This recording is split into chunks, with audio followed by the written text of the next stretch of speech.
My parents skipped my graduation for my sister's prom. I stood on that stage cap in hand, staring at the empty chairs marked reserved for family, and the applause around me sounded like static. That night, my phone buzzed. Not a "we're proud of you," but a text from my mom. "Send $2,000 for your sister's hair and dress." I stared at the screen numb until something in me finally broke. 3 days later, another text arrived. "You're no longer family." I thought that was the end of it until the night of her prom when the truth came out in front of everyone. When I was little, my mom used to say, "A good daughter makes life easier for everyone." I didn't realize back then that she meant everyone but me. In our house, love was earned through favors, silence, and keeping the peace. My mother Valerie lived for appearances. Every family photo was staged, every caption rehearsed. The hearts, grateful, close, blessed, she'd write online, even if we'd just argued about something petty like me leaving my shoes by the door. My father Richard would sip his coffee and mutter, "Let's not make this a fight like that solved anything." And then there was Amber, my mom's baby girl. The sparkle of her social media posts, the one who never heard the word no. If she wanted a designer bag, Mom called it a reward. If I asked for new textbooks, it was a waste. I was the practical one, the helper, the person who kept everything running quietly in the background. When I turned 17, I worked part-time at a bakery to buy Amber a prom dress because Mom said, "That's what good sisters do." The day Amber twirled in front of the mirror, they both cried. I just stood there covered in flour, pretending I wasn't invisible. Years later, not much had changed. My master's degree in organizational psychology was supposed to be my way out, proof that hard work meant something. But on graduation day, the illusion cracked for good. After the ceremony, I walked back to my apartment in Denver. It wasn't much, just a studio with secondhand furniture and a view of the parking lot, but it was mine. I hung the gown on the chair, stared at my phone, and waited. No call, no message, just silence. Then, at midnight, my best friend Maya texted, "Your mom just posted Amber's prom prep on Facebook. Caption says, 'So proud of my baby girl. Some people forget what real family pride looks like.'" I didn't reply. I just sat there, phone in hand, feeling something shift inside me. I had spent my whole life chasing their approval. That night, under the flickering kitchen light, I realized I didn't need it anymore. The next morning, sunlight cut through my blinds like it had something to prove. I poured stale coffee into a chipped mug and tried not to check my phone. I failed. There it was, a new message from my mother. "Need $2,000 for Amber's prom hair makeup limo dress. No good morning, no how was your graduation, just a demand." I read it 3 times, blinking like maybe I was imagining it. I typed, "You missed my graduation." Her reply came fast, "Don't make this about you. Family helps family." I laughed, quiet, bitter. Family helps family. That was her favorite line. Translation, you sacrifice. We benefit. I looked around my apartment. The unwashed dishes, the notes from my thesis, still scattered on the counter. The silence that somehow felt louder than any argument we'd ever had.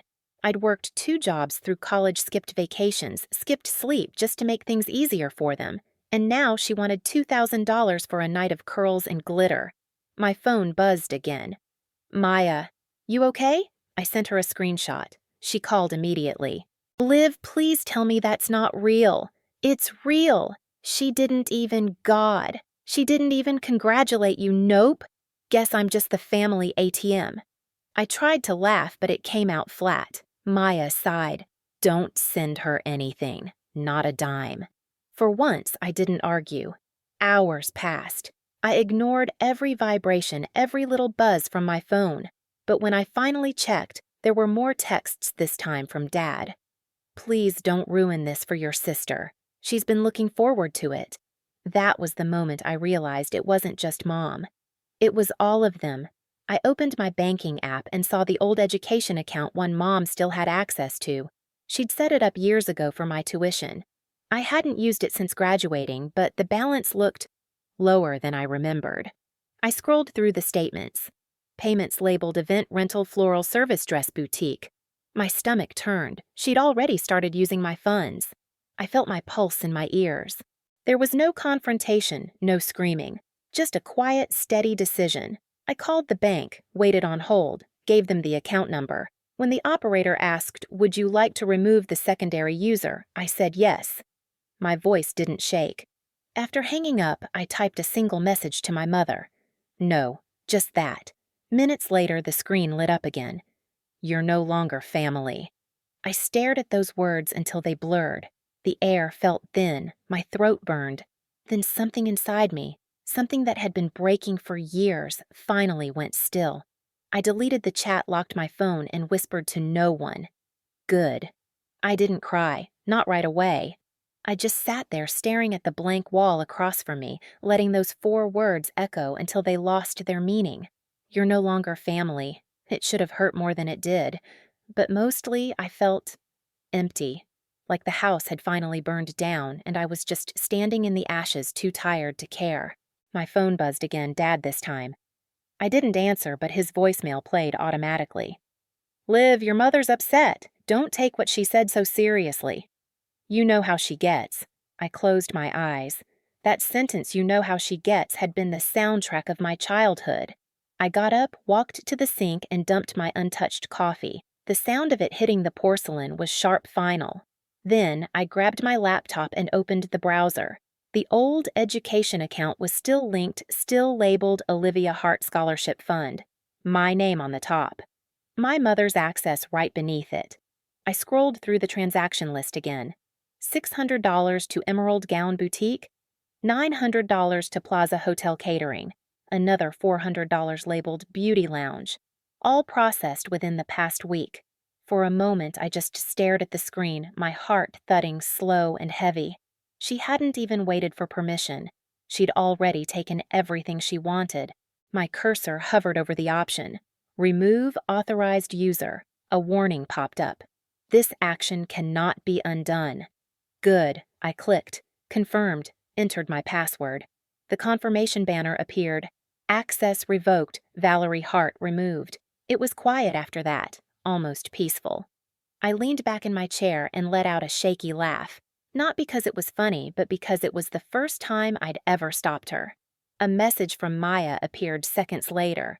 "How are you holding up?" I typed back lighter. She sent a heart emoji. "Then you did the right thing. Don't let them guilt you again."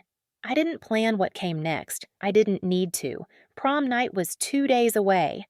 My mother had no idea the account was closed. She would show up smiling for the cameras, proud of her perfect night, unaware that the spotlight she loved so much was about to expose her. For the first time, I wasn't scared of her reaction. I was curious. The Denver Plaza looked like a chandelier had decided to become a building, glass gold soft uplights crawling up marble columns.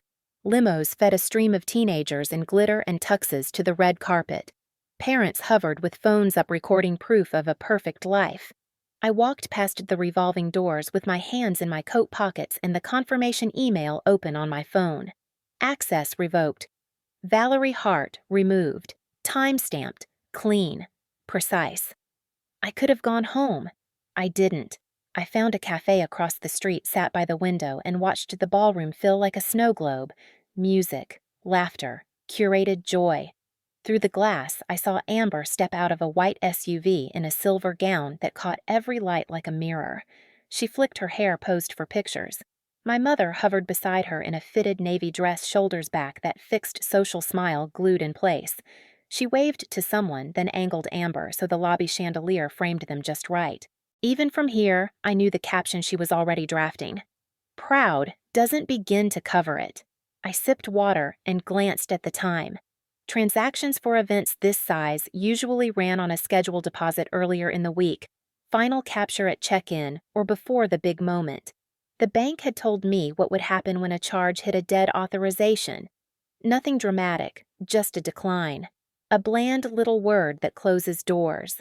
The band slid into a slow pop ballad. Teens drifted to the dance floor, arms awkward, faces earnest. Through the window, Valerie moved like a stage manager, whispering to the MC, to a coordinator, to a server carrying a tray of pink drinks. She looked like the woman she believed herself to be, the engine of the evening. The cafe door chimed. 2 hotel staff in black vests rushed in to grab more napkins. One of them spoke into a headset voice low. They were behind schedule on something. The server's eyes flashed past me like mercury, then they disappeared back into the lobby. I opened my email again, read the line I'd already memorized. Cancellation effective immediately. It wasn't anger that warmed me.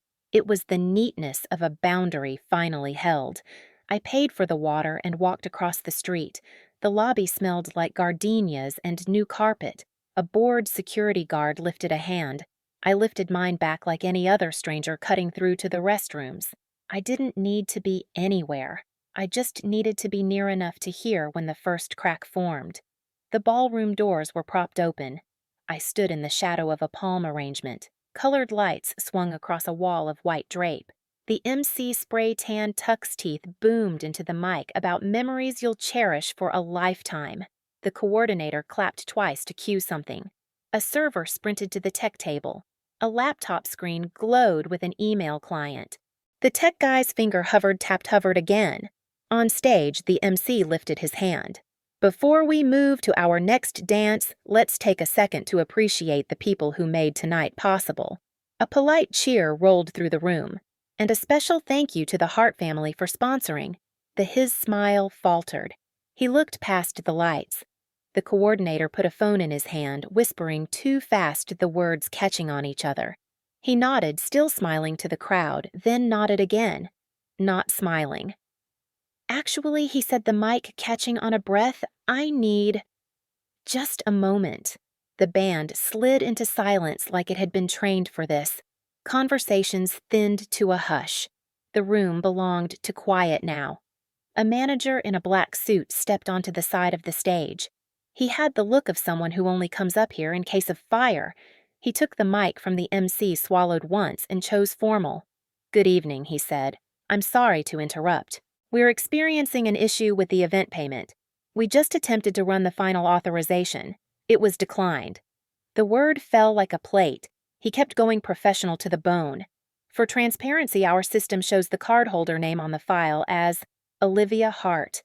100 heads pivoted like a flock. I felt the air shift toward me, though I stood in the dark. Valerie's neck snapped toward the manager. She raised her chin. "That's my older daughter," she said, voice bright with fury masquerading as charm. "She set up the education account years ago. There must be a mistake." The manager didn't argue. He held up his phone screen, tilted just enough for the front tables to see. "We have an email confirmation of cancellation," he said. "Signed by Valerie Hart, time-stamped 2 nights ago." He read the time. He read the subject line, authorization removal. Sound doesn't vanish in a room that big. It compresses. It becomes whispers with sharp edges. Someone near the stage said, "Oh my God." Someone else isn't that. Her Amber stood beside the stage stairs, clutching her bouquet, eyes as wide as the rhinestones on her dress. "Mom," she said, half whisper, half warning. Valerie's smile died the way a candle dies. She reached for the mic. The manager took a step back. "We'll resolve this privately," she said, her voice slipping out of its casing. "My daughter deserves her night." The manager nodded regret, a muscle he'd used before. "We'll resume as soon as the balance is settled." Valerie turned to the coordinator. "Run it again." She turned to a man in a headset. "Now." They tried. Of course they did. The tech table hummed. Screens refreshed. The band pretended to tune. A teenager coughed into his sleeve. The second decline came with a soft electronic chime no one could hear, then a third, then a fourth. Each little failure pushing the truth closer to the center of the room. Amber's lip trembled. "Mom," she said again, smaller. Valerie finally looked out at the crowd. Parents she knew. Parents she'd lectured about charity auctions and bake sales. Mothers she'd told how to dress. Fathers she'd cornered about sponsorship tiers. For the first time all night, she saw them seeing her. "Where is Olivia?" someone asked too loud. "Isn't she the one with the degree?" It wasn't meant for me, but my feet moved anyway. I stepped out of the shadow and into the fringe of light at the back. Valerie found me like a compass finds north. "You," she said. It wasn't a greeting. It was an accusation with pearls. I kept my hands in my coat pockets. "Me." "You're doing this," she said, voice too calm. "You're humiliating your sister." "No," I said. You did when you used my account without asking. She took a step the kind you take when you think volume will make you right. I raised you. I fed you. This isn't a courtroom, the manager said gently, but he let us stand in the open anyway, because the room was already our witness. Family helps family, Valerie said, and the phrase tasted like rust. I nodded toward the stage. That's what I was told, for years. The MC tried to rescue the moment. Why don't we, take a short intermission? But it was too late for tidy transitions. Phones were up everywhere. Some aimed at me, more at Valerie. A few at Amber, her mascara cutting dark roads down her cheeks. Valerie lunged for a narrative. She's jealous, she told the nearest table voice pitching higher. She's always been jealous. She can't stand that her sister Stop, Amber said. It wasn't loud, but it cut. Just stop. Valerie blinked, thrown by the wrong person, revolting. Amber hugged the bouquet like a life jacket. Did you use her money? Valerie didn't answer. She couldn't say yes. She couldn't say no. She ran out of verbs. The manager cleared his throat. We can proceed if another payment method is provided. He was merciful enough not to say immediately. Richard appeared at Valerie's shoulder, looking like he'd sprinted from the parking garage. He wasn't dressed for cameras.